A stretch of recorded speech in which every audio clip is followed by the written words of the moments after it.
Welcome back to Procrastinator's Pit Stop. I'm Chris, and today we have an incredible guest joining us. Our mission here is to fuel your drive and get things done by exploring the journeys of individuals who have successfully overcome procrastination and mastered productivity. Our guest today is Denise Da Silva. Denise is a seasoned entrepreneur with over 7 years of experience across diverse industries, and she has achieved an MSc Civil Engineering, specializing in environmental engineering, a diploma in modern dance teaching, and a certificate in facilitation and mentoring with the Association of International Dance Teachers, a certificate in ballet teaching studies, and is a registered mentor with the Royal Academy of Dance. She's also completed the 200-hour Vinyasa Yoga teacher training and is accredited with the Yoga Alliance. And she is a life and success coach certified by the Jay Shetty Coaching School. Her career currently is she's been a dancer since the age of 4 and trained in many styles of dance. The artistic director of GSS Dance School for over 6 years, founded her own women's activewear and holistic wellness brand, Rhythm and Flow, in 2017, and she's been mentoring young dancers and teachers in training for over 3 years.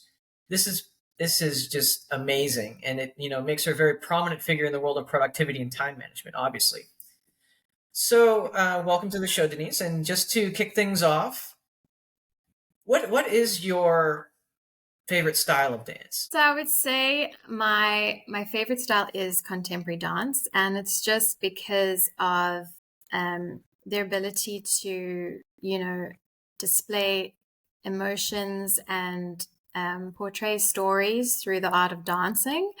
It's just, yeah, it's what I love the most about it. It's excellent, excellent contemporary dancing. Okay, so before we dive into the nitty gritty, let's learn more about you, Denise. You have a long list of certifications and qualifications here. Why don't you tell us a little bit about your journey and what led you here to be on the show today? Yeah, so I started dancing at the age of 4. It's always been my passion and my first love. I took a trial ballet class back when I was in preschool, and I walked out of that class and I, ran to my mother and said, "I must carry on. I must do this." Um, and yeah, I've been doing it ever since. Luckily, I went to a school that also offered dance studies as one of your subjects. So I was able to, study the human body, music, history of dance as well, and just got a really good foundation in dancing. I must admit, I didn't think I would ever be a dancer professionally or have my own school. Um, when I was choosing what I was going to study, everyone's telling you, you've got to go for, a steady job, be a doctor, a lawyer, a accountant, an engineer. And yeah, I went on to study a BSc in civil engineering. But while I was doing this, my teacher had approached me and she said, "Look, um, would you like to teach an open contemporary class once a week?" And yeah, it started off like that. Over the years, I started teaching a little bit more, different levels and different ages of students. I also started, like personally coaching dancers and choreographing for, local and international competitions.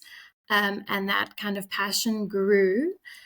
And yeah, when I went on to study my master's, alongside this, I also did my diploma in modern dance teaching.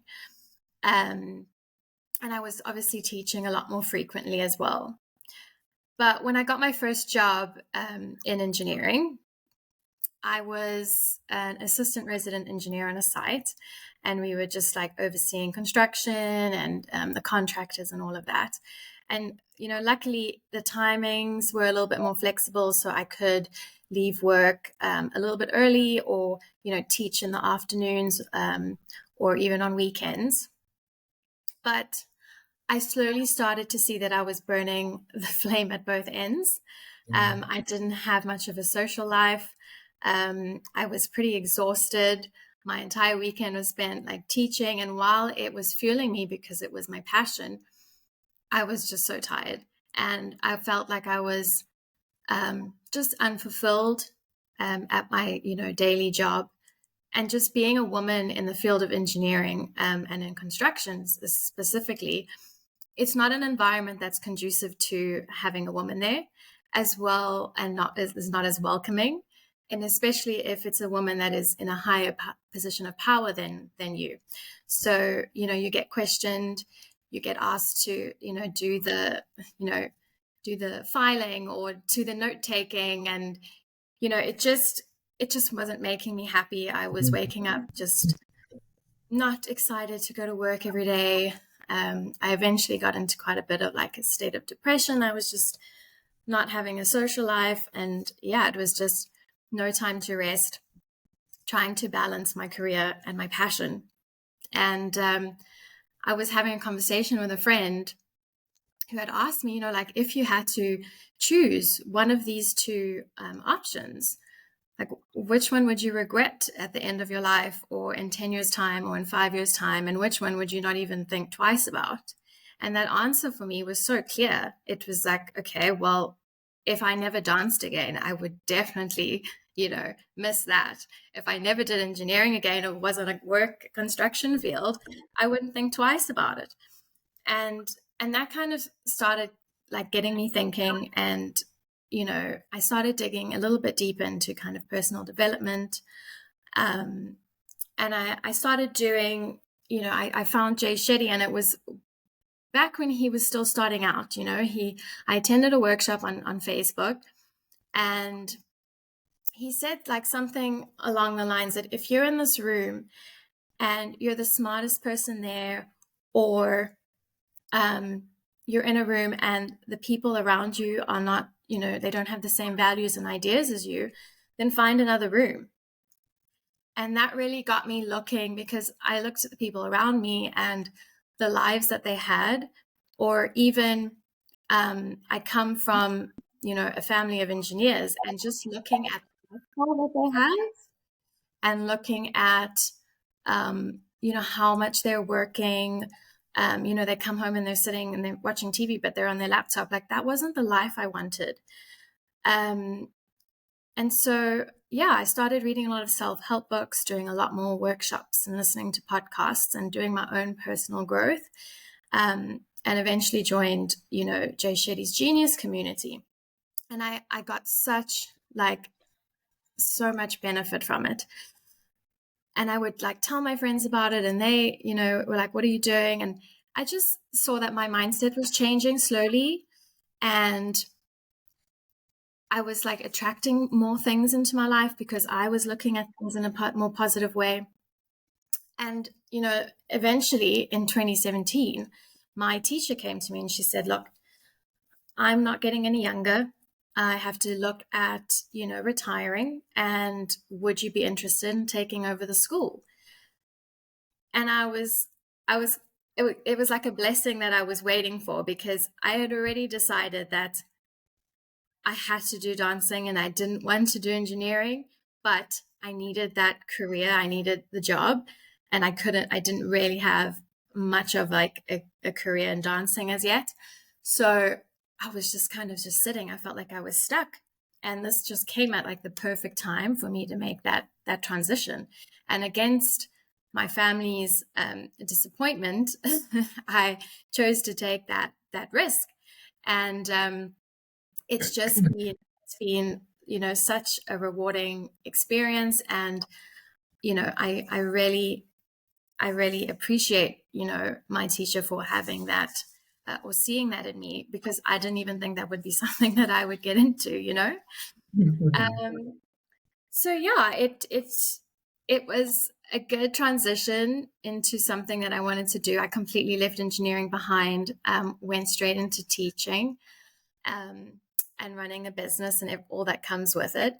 And yeah, I think fast forward to 2020, when COVID hit, and we had to transition to this like hybrid system or online system, and it was like chaos trying to navigate it.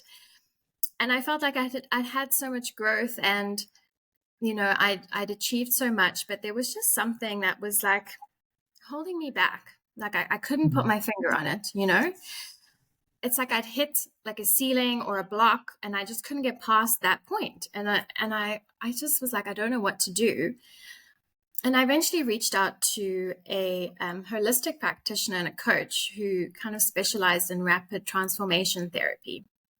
And what they do is they kind of like put you under conscious hypnosis, and they ask you questions, and it eventually, helped me to uncover like memories from my childhood that I didn't even remember I had. And they were like memories that had formed into limiting beliefs that I had. And those were what was stopping me. And it just brought an awareness that I didn't even, think about, that in my subconscious, there was all of this happening and it was blocking me in everything that I did, but I didn't know about it. So that session and that awareness led me to look for a coach of my own. And yeah, I found someone that I resonated with. I started coaching with them, and I had, some really great experiences, so much growth with that coach. And when I saw the Jay Shetty coaching school, be founded in 2020, I was like, this is amazing. One day I'd really like to do my certification, but it just wasn't the right time. And I'd always see it every year. It would pop up and it would tell me like, have you heard of, this Jay Shetty school? And I was always like, oh no, not now. It's not the right time. It's not the right time. And yeah, this year I was like, you know what? I saw this email again. I was like, you know what? It's time for me to do it. And I took the plunge, and yeah, got my certification. And yeah, because it resonated with me. I started my journey with, seeing, Jay Shetty's like webinars and things, and then joining his coaching community. And I resonated with everything he's done. I've been through it myself. So it was just a no-brainer that would be the choice that I would go for. And yeah, I mean, that leads me to where I am today. And it's just been an amazing journey. Wow, that is an amazing story, Denise. And there's a lot. It sounds like you've been through a lot. You've done a lot of growing. You mentioned that you kept sort of putting off getting into the course. What do you recall? Sort of what you said, it was never the right time. What did you mean by that? It was never the right time for you. So like my other business, like the dance school, was taking up most of my time. And there was a lot that was happening with between COVID and then, going online and then transitioning to hybrid solutions. And, at the time, my teacher, who was, still my partner, she went through a difficult time. And that was also like a whole thing that we had to deal with. And it was just all these things that were happening, and I just didn't feel like I had the time to devote to it. I had launched an activewear, like a women's activewear brand, and unfortunately never had the time to give to it because all my effort and time was going into the dance school. And it's finally, come to a position where it's stable, it's settled down, it's like a well-oiled machine. And I had the time to devote to it. And it was just the right time. It's awesome. It's amazing. So how would you define procrastination and productivity in your own words? What do those concepts mean to you personally? So I would say I must admit that I am guilty of procrastinating quite often. And like for me, I would say that, it would be when, and especially for me, I procrastinate doing a task when there's either like a belief or a fear of it that's preventing me from taking the action, and I'm just kind of delaying it because I don't want to face that fear or that belief. And like productivity would be, for me, I believe as long as you're taking a small step, no matter how big or small it is or at what pace you're doing it, as long, you're being productive. because if you even take that small step, you're one step further than you were if you just did nothing and didn't take any action. That's great. That's great. So just looking at that, and I mean, you hit the nail on the head too. I mean, we all procrastinate at one time or another. It's something that we all do. The reasons are varying. Now, you mentioned yours specifically was linked to some sort of fear or limiting belief.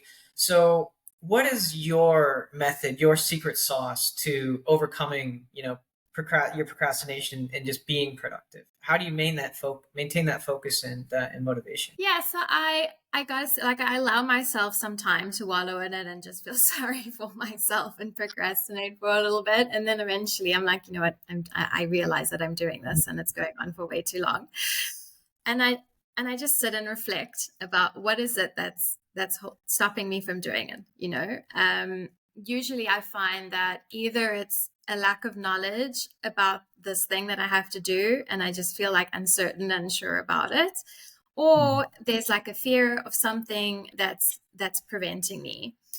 And once like I realize what it is, if it's a fear of some sort, then I'm like, okay, how do I push past this? And I'll consider the facts. Like, what are the facts and what is my mind telling me? And don't believe the negative things that your mind is, or the scenarios that your mind is playing out on you, and go with what is the facts. And, and just push past it. Like, it's fine. You will survive if you take that step. It's not the like end of the world. If it is like a knowledge-based thing, then I kind of take the steps to learn a little bit more about this thing so that I can feel a bit more comfortable to do the task at hand. Okay, that's interesting. So, in your opinion, what's the most essential skill to be able to overcome procrastination and for boosting I progress? would say planning. I'm a big planner, and like what I do is either I plan the week ahead on a Sunday afternoon, and I just look at the week and I say, okay, this is the time that I have available. What do I need to do this week? What are the priorities?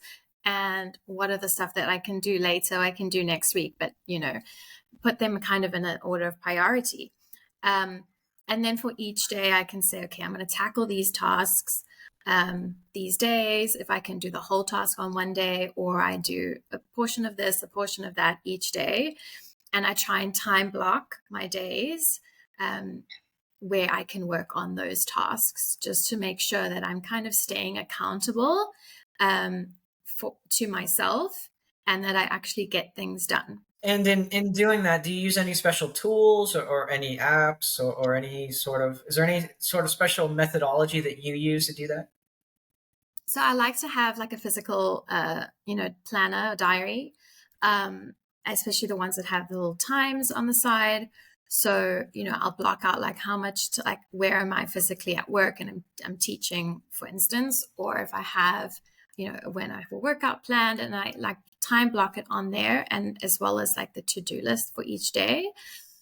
And then on top of that, I have recently got like an app that I schedule in the tasks that I need to do that day. And then it just sends me a notification to say like, hey, you said you were going to like start working on this at this time, and it just sends me that little extra reminder that I wanted to do this thing. And it's great because you can tick it off once it's done. And it like does a little like, celebration, and it like sends an email as well. And it's fun. It gives you a little bit of motivation.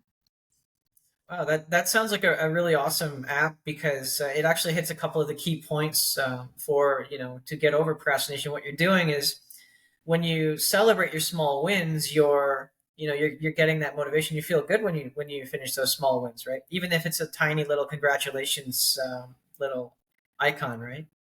Yeah, exactly. Excellent. So just going back to your story, Denise. I mean, you've had a lot of successes here.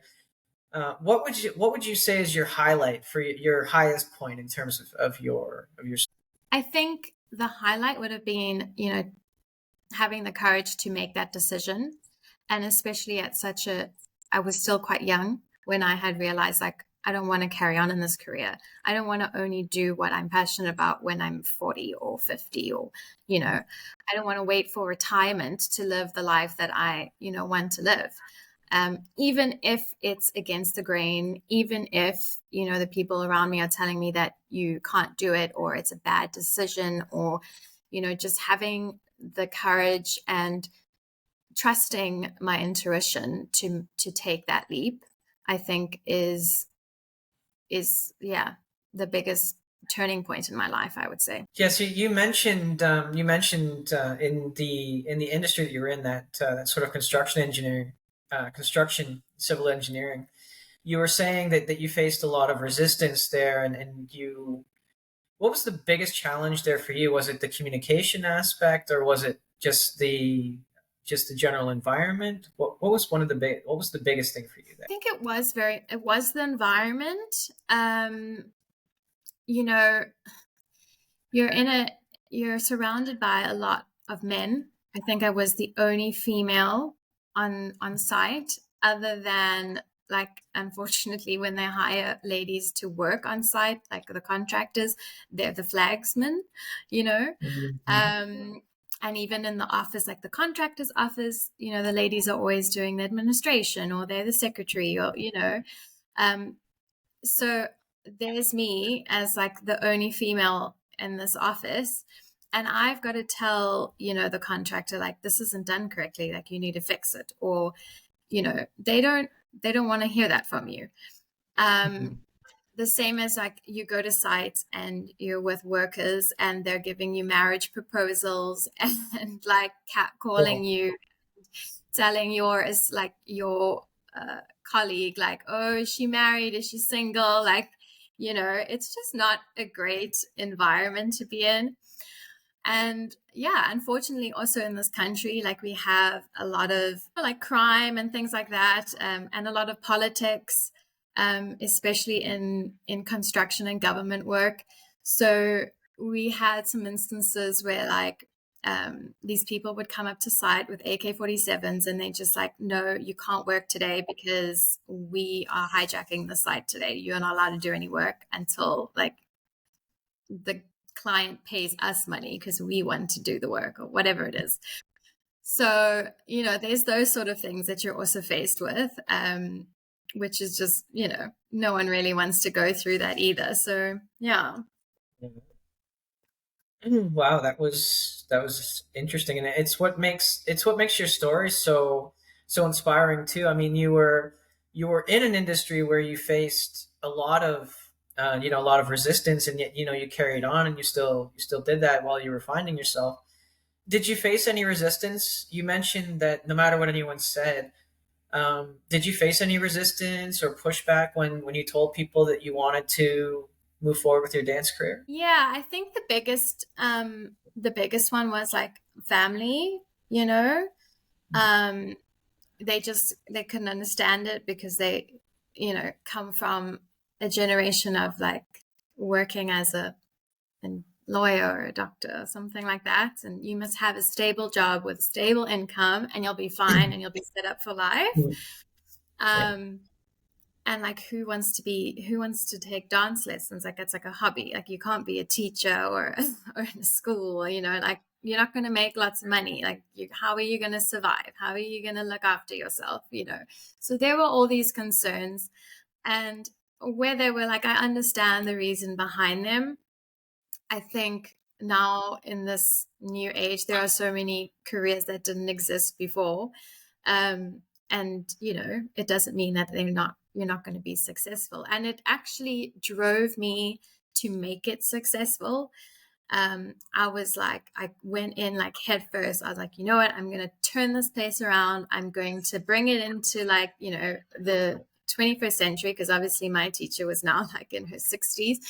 I was like, I'm going to bring in the technology. We're going to spruce this place up. We're going to make like all the kids want to come here. And yeah, it just kind of drove me to make it a success, just to prove to the people that were like, it's not a good idea, that it would work. All right, and that's so amazing and just so inspiring. It really is. Why don't we talk about what you're currently focused on, Denise? You've got so much on the go.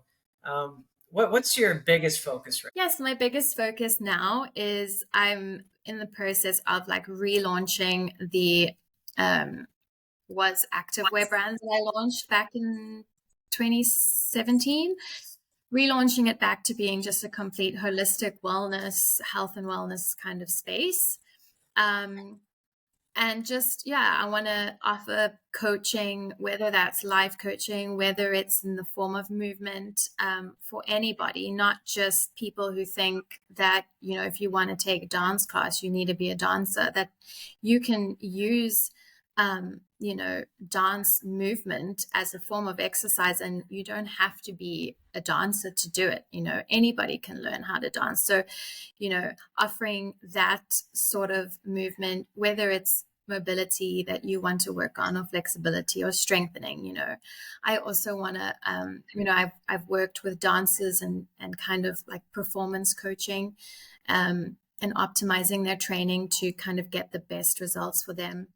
So, you know, incorporating all of that, as well as everything that I've learned, you know, over my years of personal development, and trying to build a life that I am happy and fulfilled every day. You know, empower myself to, you know, empower other women to take these leaps of faith, and to trust in themselves and believe in themselves and have that confidence.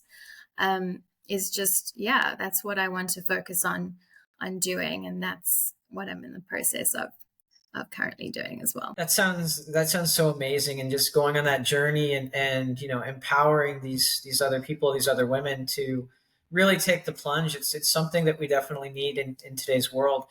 So what do you really love the most about that? So I find that a lot of women lack confidence, and I don't know if it's media, or just like limiting belief, or, you know, just hearing no's, or being in male dominated environments. Like, they start to just get built, like broken down slowly by slowly, and they kind of fear that their dreams are valid, or that their dreams are worth pursuing. You know, they might think, okay, their family has to come first before their own happiness, or, you know, their spouse, they have to be there for them, and they can't be the one that's taking the action, you know.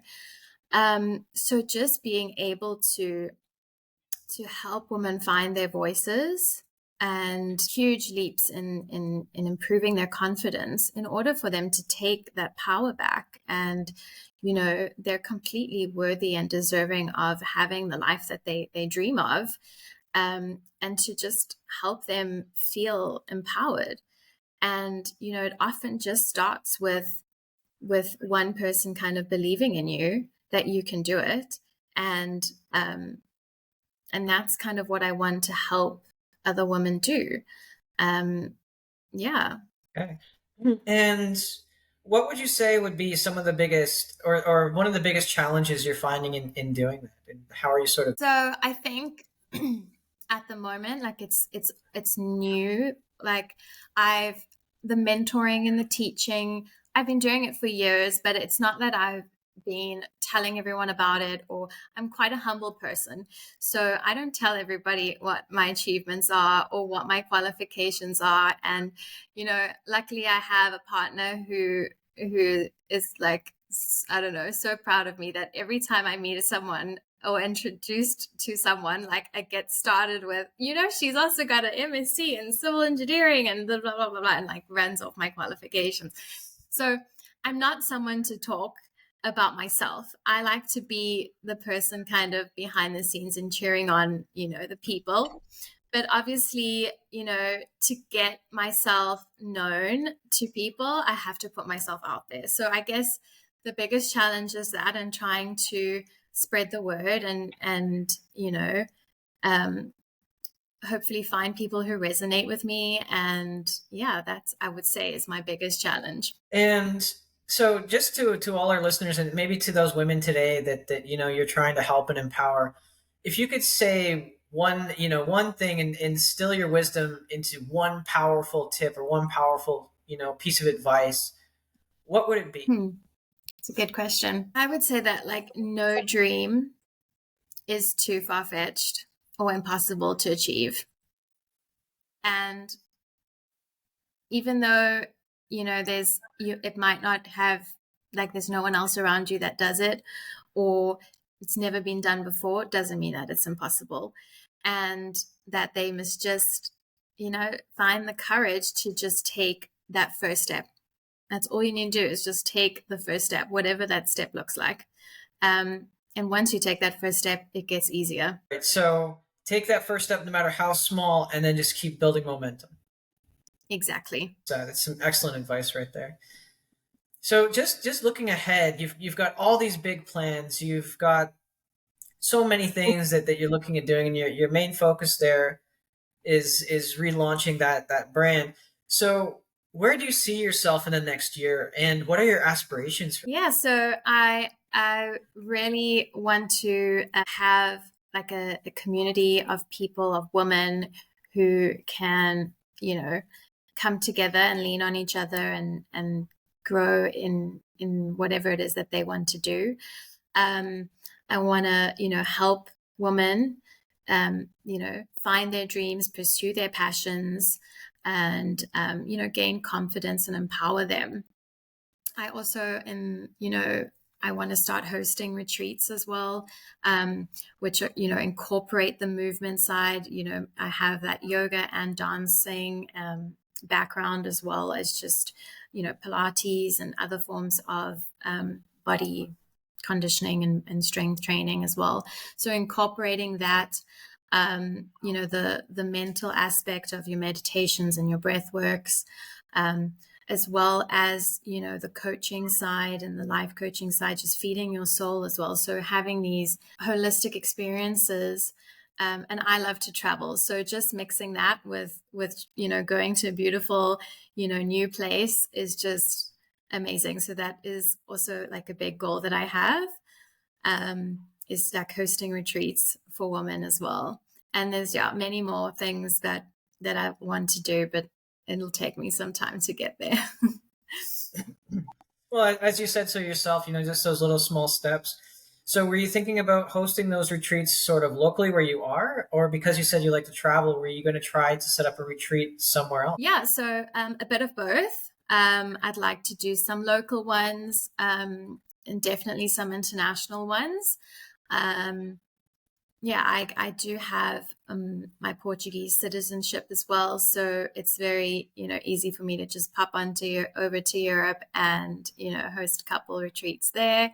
And I know that there's so many people who, love South Africa and have always wanted to be here, and we just have the most beautiful country and the most beautiful landscapes, and we've got the sea and we've got the mountains and we've got the animals, and you can just have the most amazing time here as well. So I know that some local retreats will be just amazing as well. Oh, no, no, for sure. I mean, I know that actually, South Africa is a very beautiful country. My wife traveled there. She really enjoyed it. Cape Town, and she went to Table Rock Mountain, I think it was.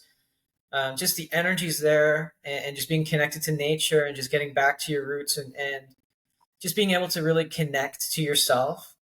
Mm-hmm. It's a really interesting place, very beautiful place, and I think it's just awesome that you're going to be, hosting retreats there, and just helping people reconnect to themselves in that way. So, is there something today? Do you think, Denise, that maybe we should have talked about or asked, but we didn't go over it? Not that I can think of right now. No. So So, lastly, how can our listeners connect with you?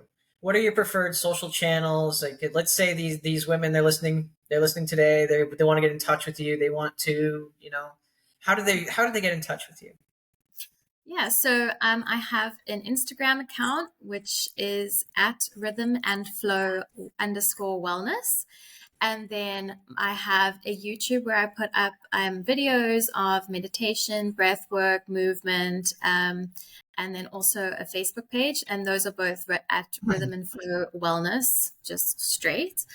And then, yeah, I have a website, which is rhythmandflow.co.za, but that is currently in the process of kind of going under maintenance. So probably the social channels would be the best way. And if they want to email me, they can email me at Denise at rhythmandflow.co. Excellent. There's many opportunities that our listeners can use to connect with you. We are just so you know, just so our listeners, that was a lot of information, very fast. Don't worry, we're gonna put all that down in the description, okay?